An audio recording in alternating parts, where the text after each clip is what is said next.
आज का जो ये वीडियो है ना, ओम नमः शिवाय, हर हर महादेव, जय शिव शंभू, आप सभी लोगों के लिए बहुत ही ज्यादा खास और विशेष होने वाला है, क्योंकि कल का दिन है 24 दिसंबर का दिन और इस दिन पड़ रही है अनंत त्रयोदशी, जो कि साल में सिर्फ एक बार आती है। और कल के दिन है साल की सबसे आखिरी प्रदोष भी। बड़ी से बड़ी मनोकामना, बड़ी से बड़ी विश, आपकी हृदय की बात, जो भी कामना से आप इस वाले उपाय को करेंगे ना, आज के दिन पूरी जरूर होती है। आपको पर जल ही नहीं चढ़ाना है और फिर देखिएगा आपको इसका दुगना फल प्रदान होगा। पूज्य गुरुजी की कथा से सुन करके और समझ करके पूरे उपाय को बड़े ही विस्तार से बताऊंगा, परंतु उससे पहले आप सबसे एक छोटी सी प्रार्थना की, जो लोग पहली बार आए हैं चैनल को सब्सक्राइब जरूर कीजिएगा और वीडियो को लाइक करके देवादी देव महादेव जी का कोई सा भी प्यारा नाम कमेंट बॉक्स में लिखना मत भूलिएगा। इस पूरे वीडियो के अंदर हम लोग 4 महाउपायों के बारे में बात करेंगे, जो कि आपकी अलग अलग कामना पूर्ति के लिए सिद्ध होंगे। अगर आपकी कोई हृदय की बात जिसे कह करके थक चुके हो और जब भी आपको लगे कि महादेव मेरी नहीं सुन रहे हैं, तो इस वाले उपाय को कीजिएगा। चाहे आपकी बीमारी हो, पति पत्नी के बीच में लड़ाई झगड़े क्लेश बहुत ज्यादा है, या फिर उन दोनों के बीच का प्रेम बिल्कुल खत्म हो चुका है ना, तो उसके लिए उपाय होगा। और अगर किसी भी भाई बहन की शादी में बहुत ज्यादा दिक्कत आ रही है ना, तो अनंत त्रयोदशी के दिन साल में सिर्फ एक दिन ऐसा आता है जिस दिन इस उपाय को किया जाता है। ध्यान से सुनना, समझते चले जाना। सबसे पहले बात करते हैं पहले वाले की। देखिए, पहला वाला उपाय किन लोगों को करना है, वो चीज ध्यान से सुनना, समझने की कोशिश करना कि अगर किसी भी पति पत्नी के बीच में ये वाला उपाय सिर्फ और सिर्फ अनंत त्रयोदशी के दिन किया जाता है, पति पत्नी के बीच में बिल्कुल ही प्रेम खत्म हो गया है, दोनों के बीच में लड़ाई झगड़े क्लेश बहुत ज्यादा होते हैं, छोटी छोटी सी बातों पर अनबन हो जाती है और घर में कभी भी क्लेश का माहौल खत्म नहीं होता है ना, तो उसके लिए अनंत त्रयोदशी के दिन का ये सबसे अद्भुत उपाय किया जाता है। देखिए, इसके लिए उन दोनों में से भी एक व्यक्ति को ये उपाय करना है। आपको लेना होगा गौ माता का कच्चा दूध है ना, गौ माता का कच्चा दूध आपको लेना है। कितना? मात्र 1 से 2 बूंद लेनी है, इससे ज्यादा नहीं लेना है। और 1 लोटा शुद्ध जल अपने घर का ले लेना। ठीक है, ले लिया और इसे लेकर के पहुंच जाना देव आदि देव महादेव जी के मंदिर शिवलिंग के पास, उत्तर दिशा नॉर्थ डायरेक्शन की तरफ मुंह करके खड़े हो जाना। यहाँ पर खड़े हो जाओगे। खड़े हो जाने के पश्चात जो आपको पूजन अर्चना करनी है वो आप कर लेना, कोई दिक्कत नहीं। लेकिन बाद में आपको उपाय करना है। पूजन अर्चन के बाद में आपकी जो अनामिका उंगली होती है, उस अनामिका उंगली को आपको इसी गाय के दूध में डुबोना है और डुबो करके जो शिवलिंग का सबसे विशेष स्थान होता है, माता रानी का हस्तकमल, इसके चारों तरफ आपको उस उंगली को फेर देना है। अपनी कामना अपने मन में बोलते हुए ये चीज ध्यान रखना। किनके नाम से फेरोगे ये चीज ध्यान रखना। कामदेव रति के नाम से, कामरति के नाम से आपको ये वाला उपाय करना है। उस उंगली को पूरा का पूरा फेर देना है कि मेरे घर में क्लेश बहुत ज्यादा होता है, पति पत्नी के बीच में बनती नहीं है, या फिर हम दोनों के बीच का प्रेम बिल्कुल खत्म हो चुका है ना, इन क्लेशों को दूर कीजिए, दोनों के बीच में प्रेम बढ़ाइए। ऐसी कामना करके उस उंगली को, अनामिका उंगली को यहाँ पर फेरना, दूध में डूबी हुई को, और उसके पश्चात 1 लोटा शुद्ध जल देव आदि देव महादेव जी को समर्पित करके आ जाना।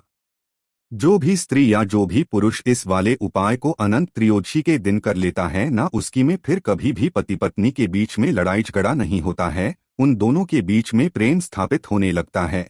ये तो हो गया वो वाला उपाय जब पति पत्नी के बीच के क्लेश खत्म होते हैं, जो कि अनन्य त्रयोदशी के दिन ही इस उपाय को किया जाता है।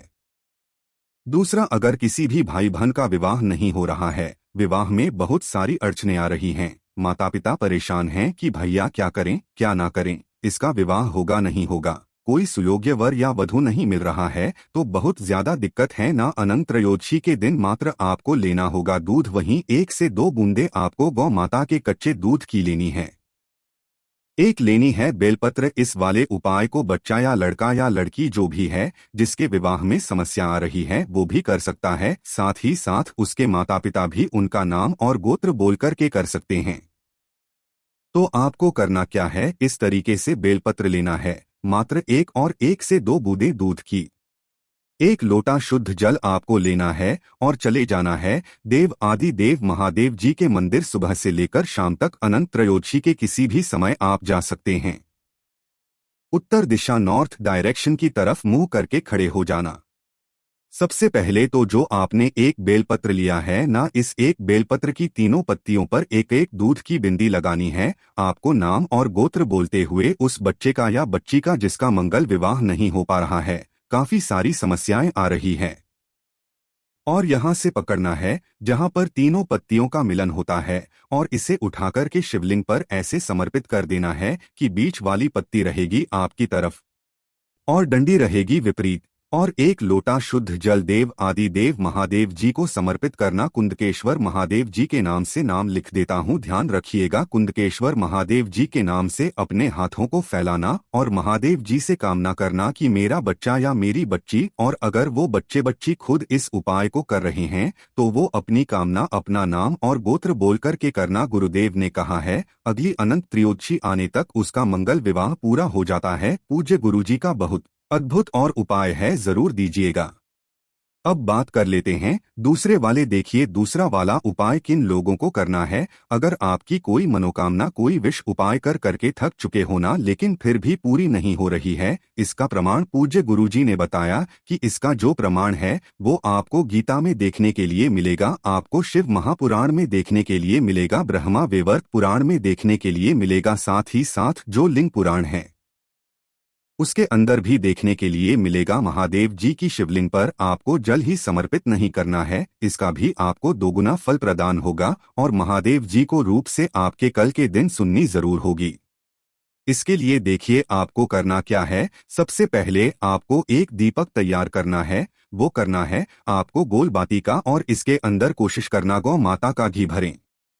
एक दीपक आपने तैयार कर लिया। एक बेलपत्र आपको लेनी है जो कहीं से भी खंडित टूटी फूटी ना हो, और एक लोटा शुद्ध जल अपने घर का भर लेना, ताजा जल। इन्हें लेकर के सुबह शाम जब भी आप जाओ, सबसे बढ़िया जो समय होता है आनंद त्रयोदशी के दिन इस उपाय को करने का, वो है प्रदोष का समय। शाम के समय पर पहुंचना महादेव जी के मंदिर शिवलिंग के पास, उत्तर दिशा नॉर्थ डायरेक्शन की तरफ मुंह करके खड़े हो जाना। जब आप यहां पर खड़े हो जाओगे, ध्यान से सुनिएगा, आपने जो सबसे पहले एक बेलपत्र लिया है ना, उस एक बेलपत्र को महादेव जी की शिवलिंग के राइट हैंड साइड वाला जो हिस्सा होता है, गणेश जी का स्थान यहाँ टच करना है। दूसरे नंबर पर कार्तिकेय जी के स्थान पर, तीसरे नंबर पर माता अशोक सुंदरी के स्थान पर, चौथे नंबर पर माता रानी के जुड़े हुए हस्तकमल पर आपको अर्पित करना है। और उसके पश्चात आपको उसी बेलपत्र को इन सभी जगह पर टच करवा देने के पश्चात शिवलिंग पर ऐसे समर्पित करना कि अगर आप इधर खड़े हुए हो तो बीच वाली पत्ती आपकी तरफ रहेगी, डंडी आपसे विपरीत दिशा में रहेगी। उसके पश्चात आपको उस लोटे को लेना है, अपना नाम और गोत्र बोलना है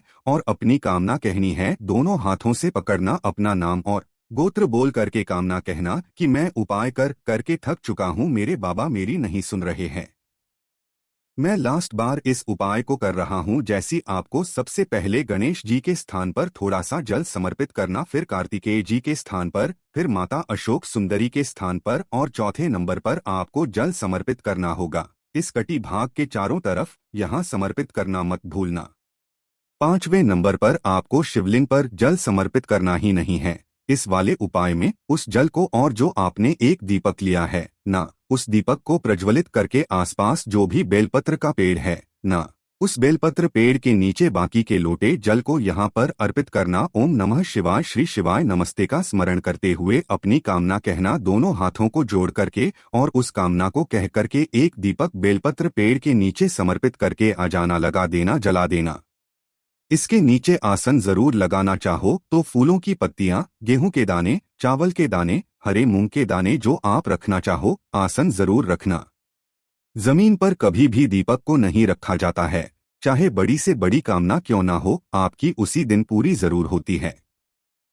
पूज्य गुरुजी ने बताया कि ये जितने भी हो, शिव महापुराण हो, ब्रह्मा वेद पुराण हो, लिंग पुराण हो, अग्नि पुराण हो, उसमें महादेव जी ने कहा कि जो भी व्यक्ति मेरे घर पर आता था, मुझे जल चढ़ाता था, आज उसने मेरे ऊपर जल न चढ़ा करके जो मैया के हस्तकमल पर जल चढ़ा करके बेलपत्र पेड़ में जल चढ़ा देगा ना, उससे उसने जो मांगा होगा उसका दुगना उसे प्रदान होना चाहिए। ये माता पार्वती जी से खुद महादेव जी ने कहा था। इस वाले उपाय को अनंत त्रयोदशी के दिन जरूर कीजिएगा।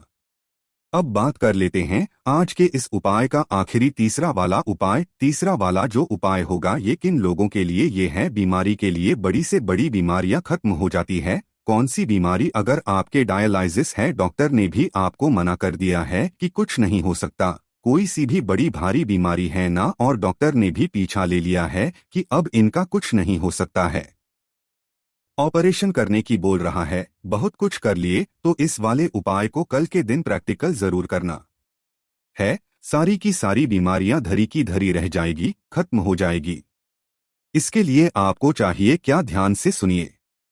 आपको चाहिए होंगे 7 धतूरे। ठीक है ना, इजीली मिल जाएंगे। और आपको थोड़ी सी लेनी होगी मोली, मौलिया जो कलावा जो आता है, आपको ये सूती धागा लाल वाला, और 1 लोटा शुद्ध जल। इसे लेकर के पहुंच जाना है देव आदि देव महादेव जी के मंदिर शिवलिंग के पास में।